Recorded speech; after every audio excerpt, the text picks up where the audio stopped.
it was a choice. He had a choice in the matter. It was not required. He was playing Wolf though, so I wonder if he's actually going to play Wolf here. Yeah, it's like, yeah. Look at the screen. Or look at the cams. Let them know. We can see you. We love to see it. That's how I feel. I relate to that expression. I'm in that boat too. He's sickened. He's sickened. He's stunned. He's perturbed even. Upset. He's livid. Irate. I was gonna say irate. You're right there with me, man. Okay, not changing the team comps at the very least. That's right. Kind of what I came to expect. We've seen the Palatino Aura before, but now we're going to be introduced to the Ryu Pac-Man. Indeed. And again, this is going to be a little bit of a different game. Both of those players play a little bit more defensively. So it's going to be, like, how do they want to take the stage? How do they want to approach these characters? I mean, out the gate, it's Seagull Joe just kind of bopping around Kurshaun, putting him in the corner. Right now, it's looking like everybody's just scrapping at the moment. Oh, actually, you also have to keep in mind that this is doubles. So Tenga doesn't have the most carried game mechanic in the game, in auto turnaround. Oh, he doesn't? My man actually has to look. My man actually has to press buttons on his controller. Isn't that crazy?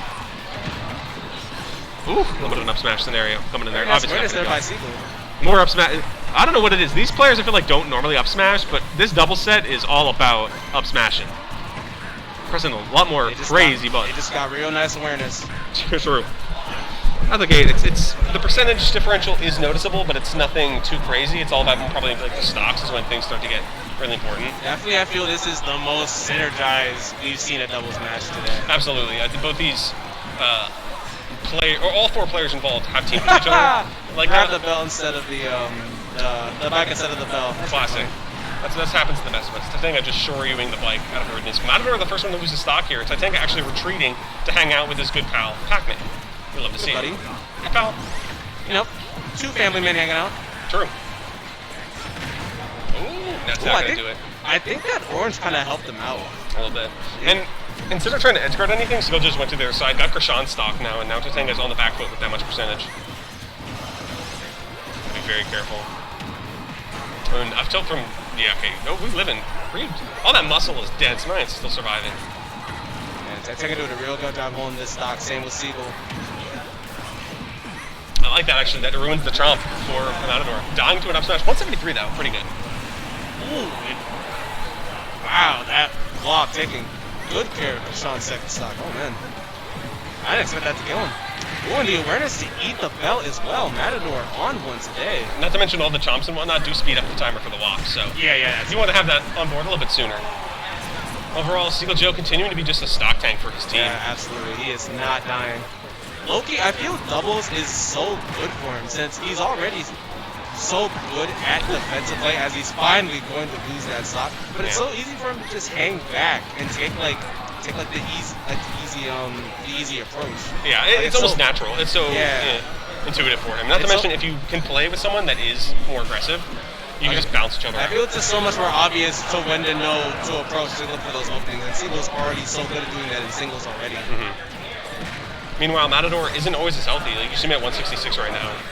And so it's good that he has a partner that can just lay back a little bit more and not necessarily lose their stocks as much. 177%, he's still throwing, he's still scrapping, and that is going to take care of that stock right there. Kurshaun on his last stock, that back throw, not going to do it quite yet. I love that key there. Got Tenga out of the chomp. Unfortunately, not going to kill Matador yet. And now he is, though. That's pretty good. But they're still down to full stock, and Kurshaun's on death's door. He has to be defensive here. He has to be careful.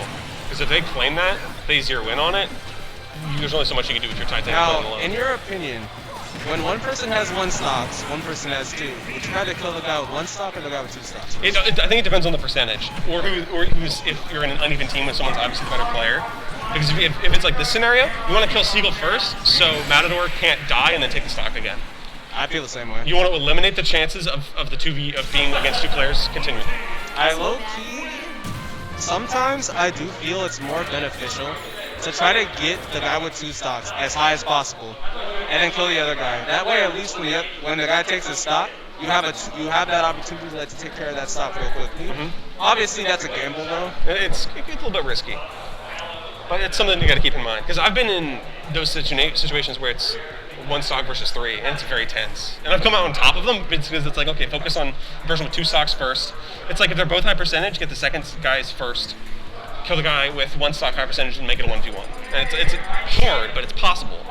It's very difficult. see what's going to happen here. We moving? We scooting? Back off from each other, or just move the mics back? Okay, cool. We're still on it, boys. Again, looks like no characters are being changed here. Makes sense. Going to Town and City. I mean, makes sense. Much bigger stage, a lot more space to move around. More space, different blast zone sizes to kind of differentiate the way how you want to take stocks. I definitely think if they want to take this game, take this set, they have to put more pressure on Seagull Joe. Yeah. Like right now, Seagull Joe is just chilling for like the majority of these, just this bracket run so far. Like not a lot of urgency on his part, simply doing things as soon as he sees them. There's no real initiative that he needs to take. I feel that has to change. He's playing a very slow, patient neutral. And if you aren't ready to deal with that, because doubles is very frantic, it can feel like you're not really getting as much off. And that killed at 84% fully charged F smash. That's brutal. Wow. And again, that's what happens if you expose yourself too much to the other players. You can't do something so committal like that Shoryu, where you're just defenseless when you come back down, or else Matador can just ruin your stock. That's an early stock, too. That's awareness there by Kurshaun to not be too extensive, knowing that Matador is a threat. But Seagull is going to lose that first stock. However, so is Kurshaun, and now it is Matador to play stock tank. A little bit of shoe on the other foot there. At the very least, they still have that stock lead, because even though Seagull lost his stock there, I think I lost it way too early. Kurshaun definitely wanted to punish that chomp with a bell toss. This was not able to find it. Rosenthal there as well. Meanwhile, Matador going out of off stage. I love that he tried to go for a stock trade there too, because he realizes that he's up. Might as well. Ooh, wow. Nobody dying from that actually. That's insane. Ooh, huh? Okay, almost get to get there. Oh. That's buck wild. That was the weirdest interaction I've seen in a hot second. Game's pretty funny. Back throw. Oh, a forward throw actually. My goodness. Getting caught on the last hit. Yeah, they just Matador is just not going down. He is just refusing to die. The big bulky boy is hard to defeat, that's for sure. And both of these red team players are on their last stock here. Very rough. Yeah, and really for the most part, it has been mainly 1v1s in the corners of the stage. And then that bell, but getting caught by the up smash and dying there. Finally, that stock is gone, but shield poking. Ooh, that's actually hot. Huge. We're not done yet. Not done yet. Yeah, still in that game. You need the stock like that if you want to be able to have hopes of winning this game too. That was very nice by Tenga there. Very explosive. Now they're getting, blue team's getting bopped around a little bit in the center stage, and that's really what you want to see. Yeah, keeping it just keeping it center. I feel like playing at the edges, I don't think is the most optimal thing to do, at least against these two. Makes sense.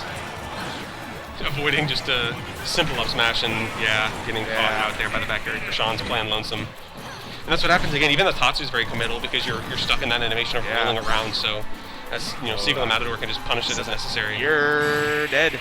You're gonzo, and that's gonna be 2-0 for Seagull Joe Matador as seeded. That is how it was supposed to go. That makes sense. But at the same time, they're putting some fight in there. Yeah, that was that stop I think I had to take care of Seagull on that one stop. That was very clean. They definitely put up a much better fight, but unfortunately, honestly, finger gun to the knee. But like honestly, I feel that Pac-Man in doubles is kind of a mixed bag. Like things like his grab, his fruit charge, they take a lot of time. And in that time, it's very easy for the opponent to like just get jumped. Characters with very unique game plans suffer to a degree in doubles. Like look at Belmont, for example. You need to play a very particular way to succeed as Belmont. So with 2 extra players added into the mix and someone you're trying to avoid hitting, it makes it